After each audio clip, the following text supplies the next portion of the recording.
Magandang umaga po sa ating lahat, mga kababayan ko. Ito, pag-usapan natin yung nag-viral na teacher sa TikTok habang nagtuturo. Nagdesisyon na po si VP Sara Duterte nung in-interview siya ng mga media. At ang sabi niya ay ito, walang dapat ipataw na parusa sa guro na nag-viral na nangyayari sa kanyang mga estudyante habang naka-live sa TikTok ayon kay Vice President at DepEd Secretary Sara Duterte. Biriin yan. Talagang napakabuting tao ni VP Sara Duterte. Bala kasi siya mag-isip eh. Hindi kagad siya nagdidesisyon. Talagang iniisip niya muna. Kasi ramdam niya eh. Kung nararamdaman ng guro, diba? Kasi kung kayo po ay pinanganak noong 70s, 80s, at 90s, ganun po ang mga teacher noong panahon. Noong panahon nga eh, pag hindi ka nakasagot, talagang magulo ka, maingay ka, hindi ka nakikinig, babatuhin ka po ng eraser noong panahon namin. Ganun po. Kasi iba kasi ang mga kabataan po ngayon, talagang mauubos yung temper mo. Talaga namang si VP Sara Duterte, pinag-isipan niya muna. Kasi talagang naturuan ng magandang pag-aasal at pag-uugali yung si VP Sara Duterte. Kaya ako nga talagang bilib ako kay VP Sara nung ganun sabihin niya eh. Kasi maraming nagtataka na bakit hindi man lang pinarusahan yung teacher sa ginawa niya. Diba? Pero ganun pa man, talagang si VP Sara ay makatao. Talagang nararamdaman niya yung paghihirap ng ating mga guro. Diba? Ganun siya mag-isip eh. At ito pa ang sinabi niya. Tao lang yung teacher. Lahat tayo umaabot sa punto, nagagalit tayo, lalo pag napupostrate tayo. This is especially true sa mga teacher. Bilhin yan, sa mga teacher daw.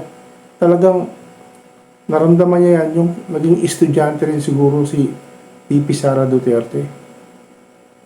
Kasi alam niyo kung ikaw ay pinagagalitan, anong sinisermonan ka ng teacher, wala nang masama ng panahon.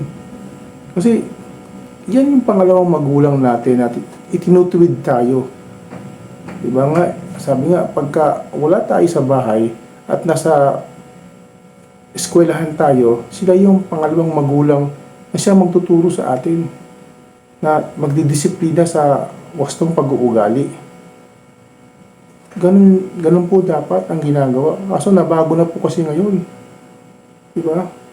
Ito pa oh. Sabi ni VP Sara, dahil hindi lang isa na tao, yung kausap nila. Ang isang klase ay may 25 o 45, sometimes 55 pa yung mga klase nila, yung mga estudyante. Diba? Kaya ramdam ni VP Sara, noong panahon na nag-aaral siya, ganun din. Sa panahon ko, ganun din. Diba? Nabago lang ngayon talaga. Kaya talagang makatao talaga ang desisyon ni VP Sara Duterte. Nakakabilib. Yan yung dapat talaga na maging presidente ng ating bansa sa 2028. Diba? At ito pa, may sinabi pa siya. Diba? Sinabi niya pa, ayon kay VP Sara Duterte, sinabihan niya ang Regional Office ng Department of Education, DepEd, na i-remind ang naturang guro na tumigil na lang muna sa pagkaklase kapag siya ay galit para makapag-isip ng dapat gawin. Birium yan. Pinayuhan niya pa yung teacher na huminto muna sa pagkaklase at para makapag-isip siya sa kanyang gagawin. Ganun ang dapat na maging presidente ng Pilipinas. Diba? Tapos, ikikumpara nyo sa dating Vice President Leni Robredo, napakalayo naman ho talaga. Kung mag-isip to, talagang makatao Saka, talagang nilalaban niya yung mga mahihirap na tulad natin. Kaya, ako kay VP Sara Duterte, Ma'am VP Sara Duterte, Vice President, tuloy nyo lang po yung ginagawa nyo sa mga naninira sa inyo, huwag nyo pagpapansinin. Talagang grabe yung paninira sa mga Duterte. Yung ginagawa ng ating dating Pangulong Rodrigo Roa Duterte, isinasangkot ka pa. Hindi naman pwede yung nagawa ng ama parehas sa anak. Diba? Tapos, isasabit ka pa sa ICC na dahil sangkot ka rin daw po sa yun, mga naninira kay BP Sara Duterte, manahimik kayo. Isa pa, yung sinasabi niya, binibinta niya 125 million kay BP Sara Duterte. Diba? Anong sabi ng COA? Walang illegal. Lahat ay nagastos sa tamang paraan. Diba? Ganun kamahal ni BP Sara Duterte ang bayan. Alam mo kung bakit? Kasi pinalaki ng mga magulang niya yan na meron silang dignidad. Meron isang salita. At dumaan yan sa ROTC. Hindi ko alam kung kernel na ang ranggo ni BP Sara Duterte. Kasi pag once na nag-ROTC ka, talagang ipapakita sa iyo yung pagmamahal mo sa bayan. Dahil naramdaman ko yan. Nung ako'y nag-ROTC rin. Kaya ako sang-ayon na kung ibalik yung ROTC niya para sa mga kabataan na matutong mahalin ang kanilang bayan. Kaya ibalik sana yung ROTC niyan. At ito pa, talagang video niya, talagang inamin talaga na may naninira sa mga Duterte. 400 million yung pondo para siraan lang si VP Sara Duterte at dating Pangulong Rodrigo Roa Duterte. At alam yan ni Senadora Marcos. Diba? Senador Marcos, alam niyan na 400 million para siraan ng mga Duterte. Saan galing yung 400 million yan? Sigurado yan sa kaba ng bayan yan. Hindi lang pwede sa bulsa ng paninira, diba? Inamin ni Makagago, pangalan pa lang, talagang kakaiba na Inamin ni Makagago na may nagpupondo sa kanila para siraan ang pamilyang Duterte. Biliin mo yan? Talaga naman po. Kaya sa dating na 2025 po na eleksyon sa Senado, dapat lang yung mga karapat dapat po na senador ang ilagay natin. Yung kayang ipaglaban si VP Sara Duterte. Kasi ang daming mga balingbi ngayon na dating kay Pangulong Rodrigo Roa Duterte, ngayon na kay Speaker of the House, Romualdez na ngayon. Diba? Ay, naku po, talagang ang politika sa atin talagang lahat ng paninira. Pag mataas ang rating mo, hahatain ka pababa. Diba? At ito pa, si dating Congressman Tebes, nahuli na pala sa Timor-Leste at kinumpirma yan ng DOJ Nahuli na nga po si Congressman Arnold Teves Jr. Yung nga po, ayon nga po sa kampo ng mga digamo, si Pamplona Mayor Janice Digamo, na si Adolfo Teves Jr. ay arestado sa Timor-Leste. Ayon kay Pamplona Mayor Janice Digamo. Si Adolfo Teves Jr. po pala ay siya po yung suspect sa pagpatay kay Gobernador ng Negros, si Ruel Digamo. Kasi hindi na siya doon makaalis kahit dahil yung kanyang pasaporte revoke na po ata. Kaya yun, nagkaroon tayo ng Interpol doon, kasunduan, Interpol na i-red notice natin para mahuli. Nakiusap sa ibang bansa na hulihin siya. Yung nga, itong si dating Congressman Arnold Teves Jr. Nag-gold daw. Nag-gold. Mahirap yun. Talagang pag lumalantad ka sa mga tao, talagang mahuhuli ka talaga. Pag mga ganyan. Ako naman hindi Congressman Arnold Teves. Kung siya po'y talagang may kasalanan, sa DOJ na po ang bahala niyan. Ang kinakatakot lang siguro niya, baka diba? Kasi pagka doon sa nasa Bilibid, ngayon dating opisyal sa Bilibid, ngayon wala na. Umanaw na rin. Pero ito si DG Bantag talagang alam ko hindi to magpapahuli talaga kasi ano to PNPA graduate to diba? Talagang yung kaisipan niya talagang iba yung pinagdaanan niyang training. Kaya itong si DG Bantag talagang ingat na ingat yan. At tahimik na tahimik siya ngayon. Ito no, mabalik pala tayo dun sa House of Representatives, mababang kapulungan, diba? Sa mababang, pasado na pala. Pasado na yung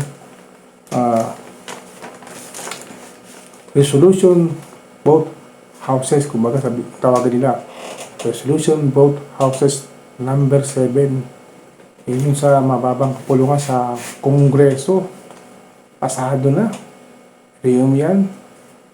Talagang mainit sila kay Pastor Apollo Cubiloy. Pati ba naman yung prangkisa ng SMNI, talagang tinarget nila.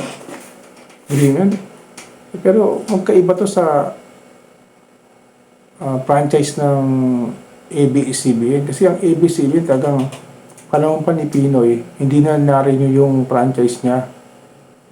Kaya inimbestigahan niya sa Senado at sa Kongreso. Talagang hindi naman talagang may pagkakasala po talaga. Talaga kasi hindi siya ang gamit niya kasing citizenship talagang Amerikano siya talaga. Kasi kailangan 100% Filipino honor yung ating media. Ngayon, gumagawa sila ng batas na yung mga mag-ownership ng mga media magninegosyo sa atin pwede na yung mga foreigner. Diba? Kaya ito, pasado ng araw po. Pasado na yung boto sa panukalang kansilahin ang SMNI franchise. Biriin nyo yan. Pasado na. Ito. Pabor to sa pagkansila ng SMNI franchise. Pabor. 284. Yung hindi pabor, 4 lang. Napakalayo, diba po? Kaya talagang dyan sa House of Representatives, talagang walang kapag-asa dyan. Yung abstain, 4. Pero mayroon pa rin po tayong pag-asa dyan. Dahil kung natalo man po sa mababang kapulungan sa Kongreso, andyan pa po ang Senado. Yan sa Senado, talagang parehas dyan, parehas ang laban dyan. Diyan natin makikita talaga yung totoong labanan talaga. Diba? Kasi, alam naman natin na pag-iinitan talaga itong SMNI dahil siya sinasabi nga nilang fake news daw kasi kung nagkamali man po yung SMNI sa pagbabalita, dapat yung anchor, kung sino man yung nagbalita, yun po dapat ang pinarusahan, hindi yung buong istasyon. Ganun po sana. Pero, andyan na yan hintayin natin sa Senado kung ano yung magiging desisyon yan. Alam naman natin na marami dyang nagmamahal sa SMNI. Diba?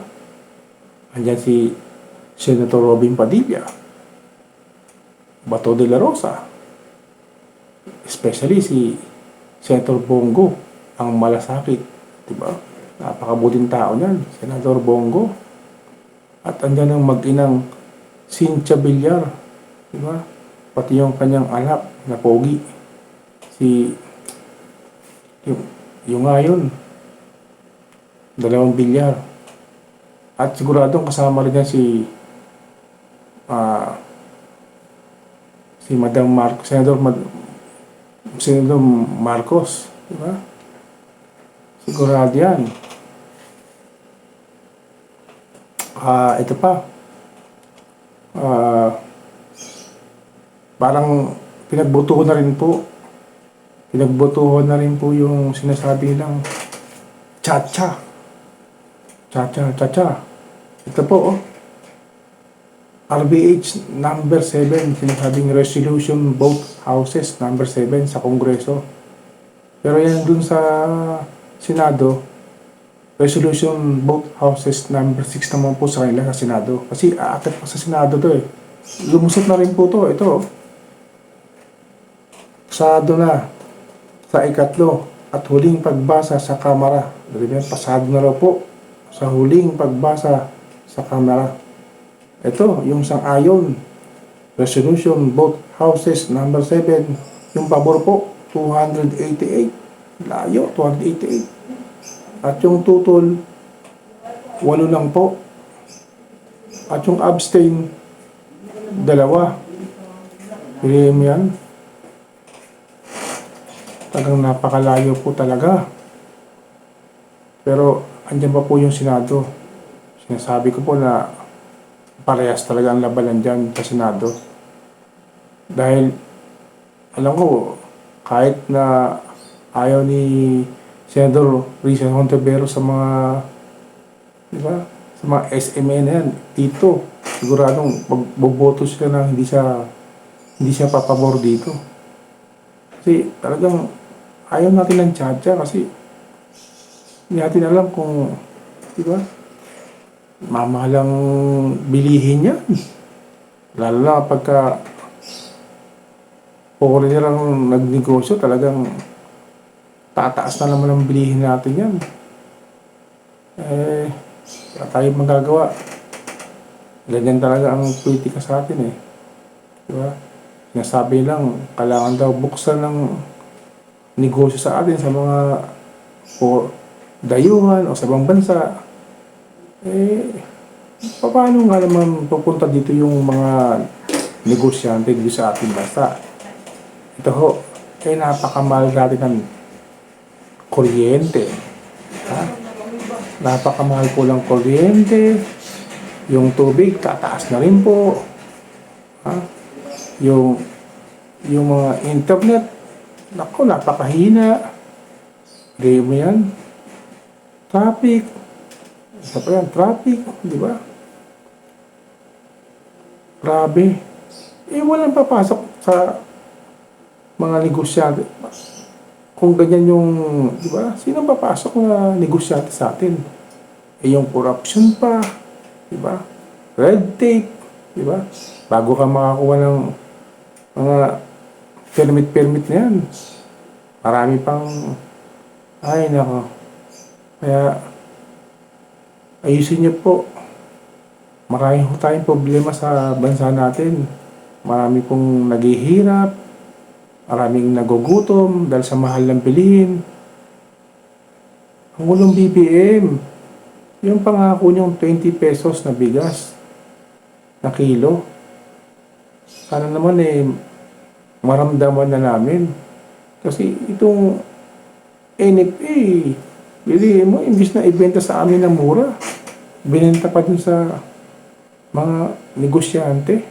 Tapos yung negosyante, binenta sa amin ng mahal. Ano ba yan? Grabe na kayo Hindi na maganda yung ginagawa nyo. Sa mga nakapanood, paki-like na lang po. At paki-notify na rin po. Pindot po ng notification bell para updated po kayo sa mga gagawin kong video. At paki-share na rin po. Paki-share na rin po para malaman po ng ibang ating mga kababayan sa ibang bansa. Paki-share na po at paki-subscribe na rin po. Hanggang dito lang po muna tayo. Huwag po natin kalimutan na lagi po tayong tumawag sa may kapal at lagi po tayong mag-iisip kasi po marami pong fake news ngayon. Maraming fake news kaya kailangan natin mag-isip ng mabuti. At ingat po tayo palagi at God bless po. Good night po.